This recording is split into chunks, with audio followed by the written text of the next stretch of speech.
In 1888, a man accused of murder in the Dakota frontier was usually buried in an unmarked grave before the week was out.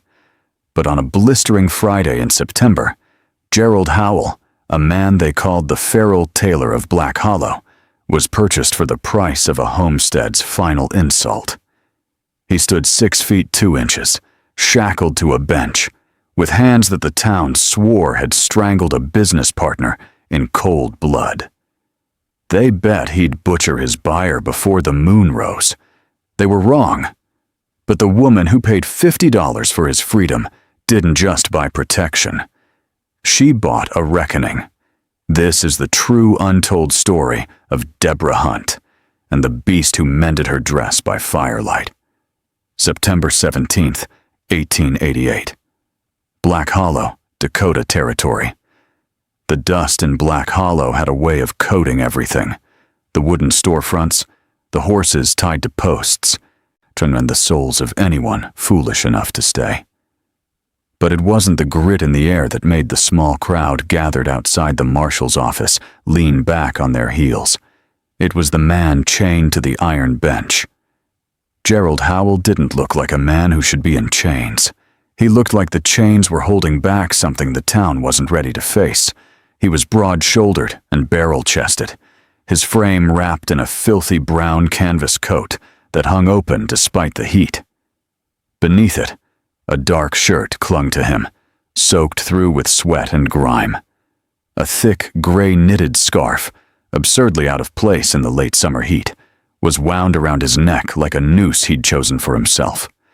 His hair, dark brown and streaked with early gray at the temples, fell in matted waves across his forehead. His beard was thick and unkempt, caked with days of dirt and dried blood from a split lip. He didn't struggle. He didn't curse. He simply sat there, his massive, calloused hands resting on his knees, staring at the ground with eyes that were a deep, unsettling shade of storm gray. Eyes that saw everything and expected nothing. Debra Hunt stood near the side of the crowd, clutching her worn leather satchel so tightly her knuckles had gone white. She was 26 years old, though the frontier had a way of aging a woman in ways that didn't show on her face, but lived in the exhaustion behind her eyes. Her light brown hair was pinned up in a loose, practical bun, with soft tendrils escaping to frame her face.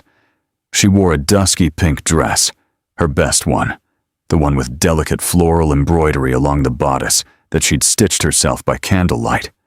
She'd worn it because she needed to look respectable, because she needed to look like someone who knew what she was doing. She didn't. "All right, shut your traps," Marshal Everett Kane barked, stepping onto the boardwalk. He was a lean, hard man, with a badge that had long ago stopped meaning justice and started meaning profit. He spat into the dirt near Gerald's boot. Gerald didn't move. "We got ourselves a problem here," Kane announced, hooking his thumbs into his belt. Territory versus Gerald Howell. Charges include murder in the first degree, strangling his business partner over a contract dispute back east. He fled, got caught, and now the judge says he's too expensive to hang and too dangerous to keep. A murmur rippled through the crowd. Men shifted. Women pulled their children closer. "So here's the deal," Kane continued, pulling a folded piece of paper from his vest. "Court's offering a labor bond. 6 months, $50 buys his bond and his parole. Highest bidder gets him until spring. Then we hang him proper. Do I hear 40? Silence. The crowd parted slightly, as if Gerald's very presence carried a contagion. "Come on now," Kane said, his voice dripping with mockery. "Look at the size of him. He could split logs, build fences, dig wells. 30. Anyone?" Still nothing. A man named Jeremiah Stokes, foreman of the railroad syndicate and the wealthiest landowner in the valley, leaned against a post and laughed, a sound like gravel grinding. "Marshal, nobody's buying that devil. He'll snap the first neck that turns its back on him. Hang him now and save us all the trouble." Debra's breath caught. She looked at Gerald. For the briefest moment, his gaze lifted from the ground and locked onto hers. There was no rage in those gray eyes, no defiance, only a hollow, waiting silence. He expected to die here. He'd already accepted it. Debra thought of the letter she'd received 3 days ago, the one that said she had until October 1st to sell her family's land to the railroad syndicate for $50, or they'd take it by force. She thought of her father's grave on the hill, of the empty woodshed, of the winter coming like a predator. She thought of the threat Stokes had made in town, the way his men had circled her cabin last week, laughing. She stepped forward. $50, she said. Her voice was too soft. It disappeared into the wind. "Speak up, girl," Kane snapped. Debra cleared her throat and raised her chin, even as her hands trembled. $50. I bid $50. The crowd erupted. Jeremiah Stokes nearly fell off his perch. 50. That's Widow Hunt's girl. She's offering her whole damned life savings for a killer? "It's all I have," Debra said, her voice steadying even as her heart hammered. "And it's 50 more than you're getting right now, Marshal." Kane's eyes narrowed. He looked at the silent crowd. He looked at Gerald, who was now watching Debra with an expression that might have been curiosity or hunger. Kane wanted this problem gone. He didn't want to feed Gerald another day, and he certainly didn't want to be the one to try and transport him to the territorial prison. $50, Kane said slowly, grinning like a wolf. "Going once, to Miss Debra Hunt. Hope you got a coffin ready, missy." "Going twice." Gerald tilted his head slightly, and studying her, the way a wolf might study a wounded deer. "Sold." Kane slammed his hand against the railing. "Unchain him, boys. Give her the key and the paperwork. I wash my hands of this." A deputy tossed a rusted iron key into the dirt at Debra's feet. The crowd backed up, forming a wide, watchful circle. They wanted to see what would happen when the beast was unleashed. Debra walked forward, her pink dress trailing in the dust. She knelt, picked up the key, and felt its cold weight in her palm like a judgment. She approached Gerald slowly. Up close, he smelled of pine smoke, old sweat, and iron. He was even larger than she'd thought, towering over her, his breathing slow and deliberate. "Mr. Howell," she whispered, her hands shaking so badly she could barely find the keyhole on his wrist irons. "My name is Debra Hunt. I have a wagon. If you kill me, they'll shoot you before you reach the hills. If you work for me, I'll feed you, and I'll sign your release papers come spring." Gerald said nothing. He simply watched her hands as they fumbled with the lock. The iron clicked. The shackles fell with a heavy final thud. The town held its breath. Gerald rubbed his wrists. The skin beneath was raw, bloody, and scarred. He looked at the marshal. He looked at Stokes. And then he looked down at Debra. He didn't smile. He didn't nod. He simply turned and walked toward the wagon she'd pointed to, his stride long and purposeful, eating up the ground. He climbed into the back, sat down on the rough wooden bed, and stared at the horizon. Debra exhaled. Her legs felt like water. She climbed onto the wagon seat, took the reins, and clicked her tongue. The horses started forward, to pulling them away from the crowd, away from the laughter, away from the town that had just watched her buy either her salvation or her death. Neither of them spoke. The road stretched out before them, winding toward the distant line of her cabin against the hills. The sun beat down. The wheels creaked. And in the back, Gerald Howell sat in silence, his storm-gray eyes fixed on something only he could see. "If you've made it this far, you're one of the real ones.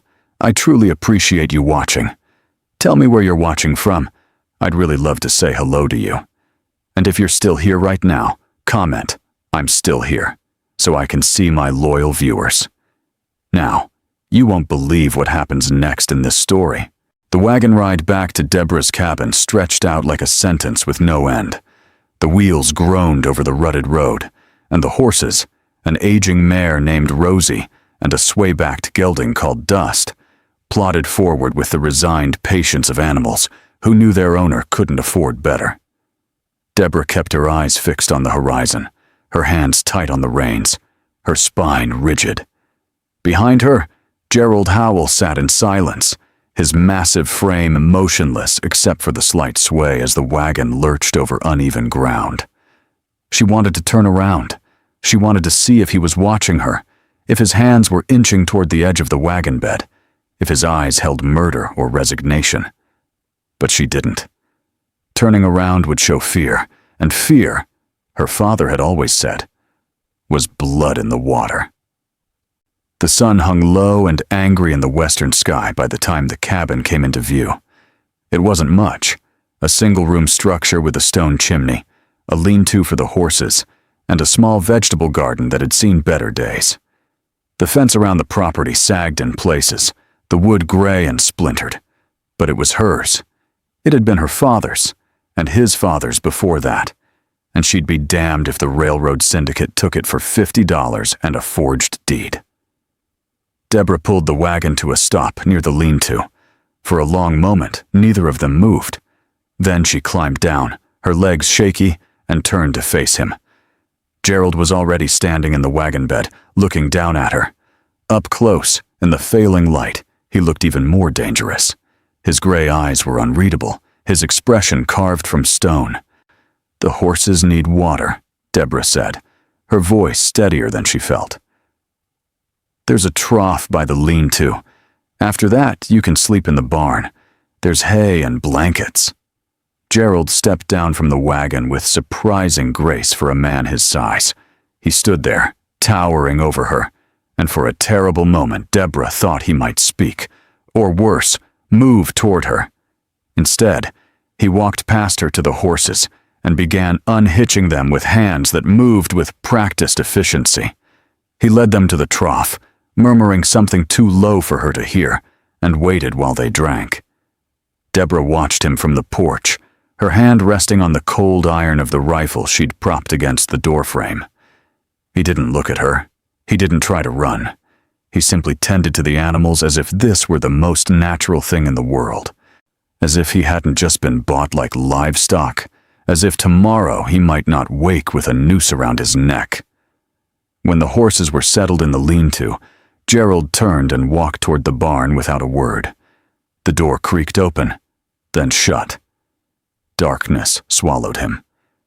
Debra stood on the porch for a long time, listening to the night sounds, crickets, the distant howl of a coyote, the wind moving through the dry grass. Then she went inside, barred the door, and sat at her table with the rifle across her lap. She didn't sleep. Morning came cold and gray. Debra woke with a start, her neck stiff from dozing in the chair. The rifle had slipped to the floor. She grabbed it, her heart hammering, and moved to the window. The barn door was open. Gerald stood near the fence line, his back to her, he examining the sagging posts with his hands on his hips. She stepped outside, the rifle still in her hands. "What are you doing?" Gerald didn't turn. He pointed at the fence. "This won't hold." His voice startled her. It was deep and rough, like gravel dragged over wood. But there was something else beneath it, something deliberate and measured. "Won't hold what?" Debra asked, moving closer. "Men," Gerald said simply. He turned to face her, and in the morning light she could see the exhaustion carved into his features, the old scars along his jaw, the way his hands trembled slightly before he clenched them into fists. "You've got enemies. They'll come. This fence won't stop them." Debra's grip tightened on the rifle. "How do you know I have enemies?" "Because you spent $50 on a dead man," Gerald said flatly. "Nobody does that unless they're desperate, and desperate people have enemies." He wasn't wrong. Debra lowered the rifle slightly. "The railroad syndicate. They want my land. They gave me until October 1st to sell, or they'll take it." Gerald nodded slowly, as if this confirmed something he'd already suspected. He looked back at the fence, then at the cabin, then at the tree line beyond. How many men? I don't know. 6? 8? Jeremiah Stokes runs them. Stokes, Gerald repeated, and something dark flickered across his face. I know that name. Before Debra could ask what he meant, Gerald walked toward the barn. He returned a few minutes later carrying an axe and a coil of rope she hadn't known was there.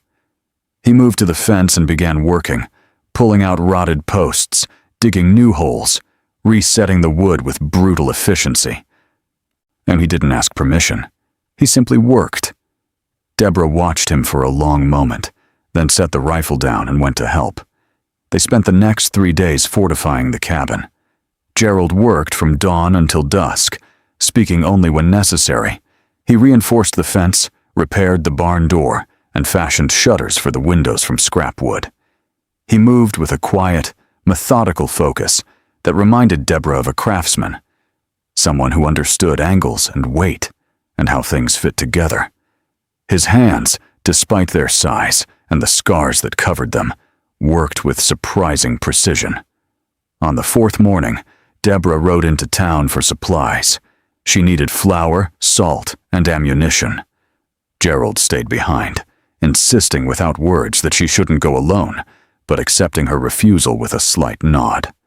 The general store was quiet when she entered. Too quiet. The shopkeeper, Mr. Brennan, looked up from his ledger, his expression tense. Miss Hunt, wasn't expecting you today. I need supplies, Debra said, setting her list on the counter. Brennan glanced toward the door, then back at her.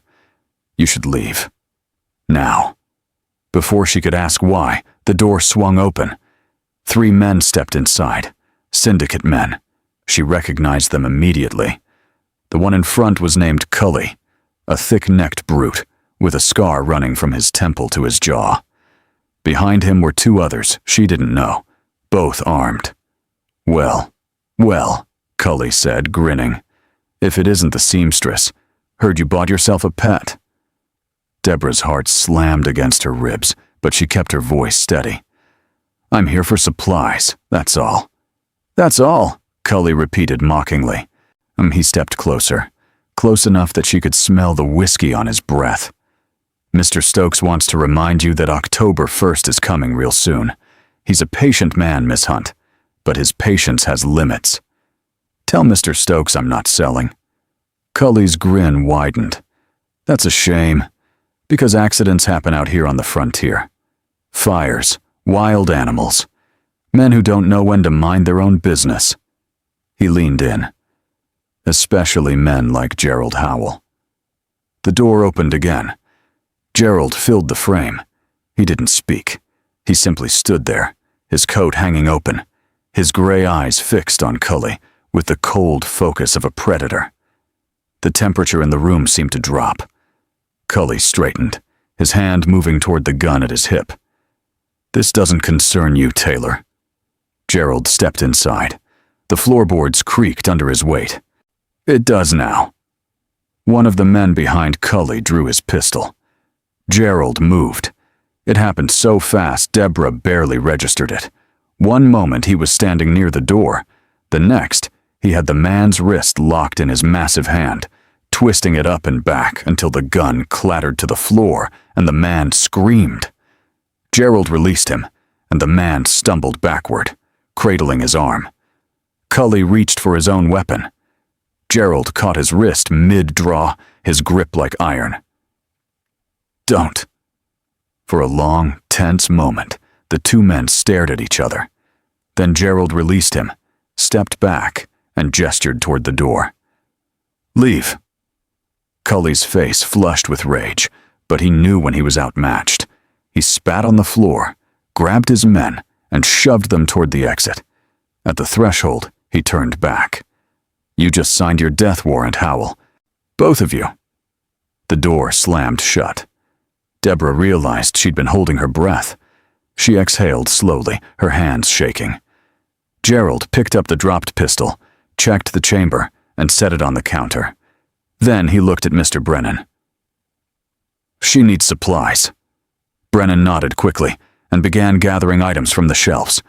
On the ride back to the cabin, Debra finally spoke. "You didn't have to do that." "Yes," Gerald said. "I did." "Why?" He was silent for a long time. "Then, because you bought me when no one else would. Because you didn't chain me to the wagon. Because you're trying to hold on to something that matters." He paused. "And because Jeremiah Stokes destroyed my life once. I won't let him destroy yours." Debra stared at him, questions burning on her tongue, but Gerald had already looked away. And that night, the wind picked up, rattling the shutters and sending sparks dancing up from the fireplace. Debra sat at the table, trying to mend a tear in her pink dress, the one she'd been wearing when Cully had grabbed her arm in the store. Her hands were clumsy with the needle, her stitches uneven. She was a seamstress, but her mind was elsewhere, replaying the confrontation, wondering when the Syndicate would come. "You're doing it wrong." Debra looked up. Gerald stood near the fire, his arms crossed. "Excuse me?" "The stitches," he said, nodding toward the dress. "You're pulling the thread too tight. It'll pucker." Debra set down the needle, too tired to be offended. "Then you do it." She meant it as a challenge, but Gerald simply walked over, sat down across from her, and held out his hand. Hesitantly, she passed him the dress.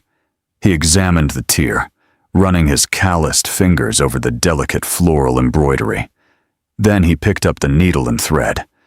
Debra watched, transfixed, as his massive hands moved with impossible delicacy. He threaded the needle on the first try, positioned the fabric, and began to stitch. Each movement was precise, practiced, almost hypnotic. The fire crackled behind him, casting his shadow long across the wall. "You were a tailor," Debra said softly. "I was," Gerald replied without looking up. "In Philadelphia. I had a shop on Chestnut Street. High society clients, judges, bankers, men with money and reputations to protect." "What happened?" His hand stilled. For a moment, Debra thought he wouldn't answer. Then he continued stitching, his voice low. "I had a partner. William Stokes, Aunt Jeremiah's brother. We built the business together. But William got greedy. He was embezzling from clients, blaming me for the missing funds. When I found out and threatened to go to the authorities, Gerald's jaw tightened. They found him dead in the shop, strangled with a length of thread. My thread. My hands were covered in his blood because I'd found him first, tried to help him. But the law didn't care about the truth. They cared about who looked guilty." He finished the final stitch and bit off the thread with his teeth. He held up the dress. The repair was invisible, the stitches perfect. "I ran. Kept running until they caught me here. Jeremiah knew what really happened. He helped his brother steal that money. Now he wants me dead before I can clear my name." Debra took the dress from him, her fingers brushing his. I'm sorry." "Don't be," Gerald said, standing. "Just be ready, because they're coming, and next time they won't come to talk." He walked toward the door, but Debra called after him. "Gerald," he turned. "Thank you. For the dress. For today. For—" She trailed off, not sure how to finish. Gerald's expression softened, just slightly. "Get some sleep, Miss Hunt. Tomorrow we prepare." He stepped out into the night, and Debra sat alone by the fire, holding her perfectly mended dress, and wondering if she'd just bought her salvation, or her damnation. Either way, there was no turning back now. The next morning, Debra woke to find Gerald already outside, digging a trench along the north side of the cabin. When she brought him coffee, he barely looked up, his focus absolute.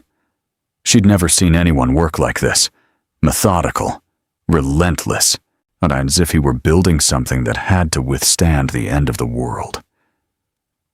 "You really think they're coming soon?" she said. Gerald paused, leaning on the shovel. Sweat darkened his shirt despite the autumn chill. I know they are. Jeremiah Stokes doesn't make threats. He makes examples. You said he was your partner's brother. I said William was my partner, Gerald corrected, his voice tight. But the Stokes family ran deeper than that. Jeremiah was the money behind our operation. He'd launder funds through our accounts, dirty railroad money, land fraud payments, syndicate bribes. William was his inside man. When I discovered the ledgers, when I told William I was going to expose them both, he drove the shovel into the ground with force. William panicked. He was going to run, take the evidence with him. Jeremiah couldn't allow that. Debra's stomach turned cold. You're saying Jeremiah killed his own brother? And made it look like I did it. Gerald's gray eyes met hers. The thread around William's neck was from my workshop. The blood on my hands was from trying to save him. But Jeremiah had already paid off the police, the witnesses, the judge. I was a perfect scapegoat. The poor boy who'd clawed his way up from nothing, jealous of his wealthy partner. They wrote the story before I even knew William was dead. And now he's here, Debra whispered. Doing the same thing. Stealing land, bribing officials. Men like Jeremiah don't change, Gerald said. They just find new territories to corrupt. He picked up the shovel again. That $50 you paid for me, that was Jeremiah's offer for your land, wasn't it? Debra nodded slowly. A bitter smile crossed Gerald's face. Then you used his own insult to buy the one man who knows the truth. He'll kill us both for that. Then we fight, Debra said, surprised by the steel in her own voice. We fight, and we survive, and we make sure everyone knows what he is. Gerald studied her for a long moment, something unreadable moving behind his eyes. You're braver than you think, Miss Hunt. Debra, she said, if we're going to die together, you should call me Debra. Debra, he repeated, as if testing the weight of her name. Then he went back to digging. The week that followed was strange, suspended between terror and something that felt almost like peace. Gerald worked on the cabin's defenses while Debra gathered supplies, cleaned rifles, and tried to remember everything her father had taught her about survival. But in the evenings, when the work was done and the fire burned low, they found themselves sitting together at the table, talking in ways that felt both dangerous and necessary. Gerald told her about Philadelphia, about the shop on Chestnut Street with its tall windows and the smell of fresh wool. He described the satisfaction of creating something beautiful from raw fabric, of seeing a client's face when they looked in the mirror and saw themselves transformed. His hands would move as he spoke, tracing invisible patterns in the air, and Debra could see the man he'd been, confident, skilled, proud of his craft.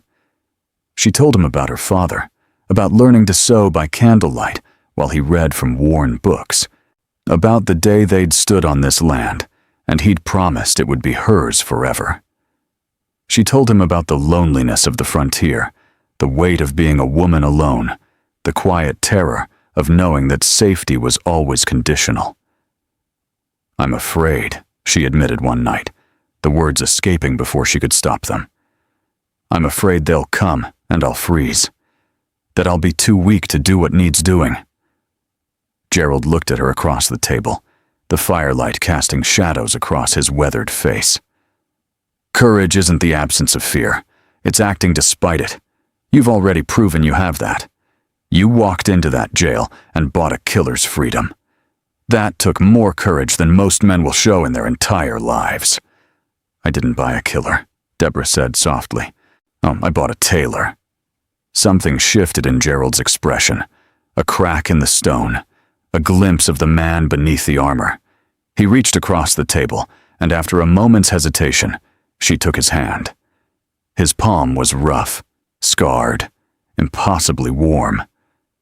When this is over, he said quietly, if we survive, I'd like to stay. Not as a bondsman, as... He trailed off, searching for words. As a partner, Debra finished. Yes. She squeezed his hand. I'd like that. They sat like that for a long time, hands joined across the table, while the fire crackled and the night pressed against the windows, and the future waited like a held breath. The storm came on the 1st of October, right on schedule. Not just weather, though the sky had turned the color of a bruise and the wind howled like something dying. But men. Debra saw them from the window as dawn broke gray and bitter. 6 riders, maybe 7, moving through the driving rain toward the cabin. At their head rode Marshal Kane, and beside him, Jeremiah Stokes himself. "Gerald," she called, her voice sharp. He was already there, rifle in hand, his face grim. "They brought the law." "Kane's not the law," Debra said. "He's bought and paid for." "Doesn't matter. He's got the badge." Gerald moved to the window, assessing. "They'll surround us, demand I surrender. When I don't, they'll try to burn us out." "What do we do?" Gerald's jaw tightened. "We make them regret coming here." The riders stopped 50 yards from the cabin. Kane dismounted, his coat snapping in the wind. He cupped his hands around his mouth. "Gerald Howell, by order of the territorial court, you're under arrest. Come out now, and the woman lives." "Liar," Gerald muttered. He opened the window a crack. "You're not here for justice, Kane. You're here for Stokes's money." Jeremiah Stokes himself stepped forward, a tall man with silver-shot hair and the kind of smile that didn't reach his eyes. "Gerald, still alive? I'm almost impressed." "You killed your brother," Gerald shouted, "and you framed me for it." "Prove it," Stokes said pleasantly. "Oh wait, you can't, because all the evidence burned with your shop. How convenient." "Not all of it," Gerald said, and Debra heard something in his voice, an edge of satisfaction that made her look at him sharply. Stokes's smile faltered. "What did you say?" "The ledgers, Jeremiah, and the ones William kept hidden, the ones that show every dirty dollar you ran through our business. I found them before I ran. I've been carrying them for 3 years, waiting for the right moment." It was a bluff. It had to be.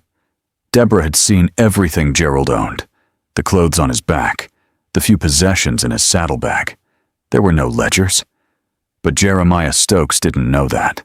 His face went white, then red. "You're lying." "Am I? Want to risk it? Want to risk me sending those ledgers to the territorial governor? To the newspapers?" Gerald's voice was steel. "You kill me, and my friend in Denver opens a very interesting package." Stokes turned to Kane. "Burn them out. Now." Kane hesitated. "Sir, if what he's saying—" "I don't care," Stokes snarled.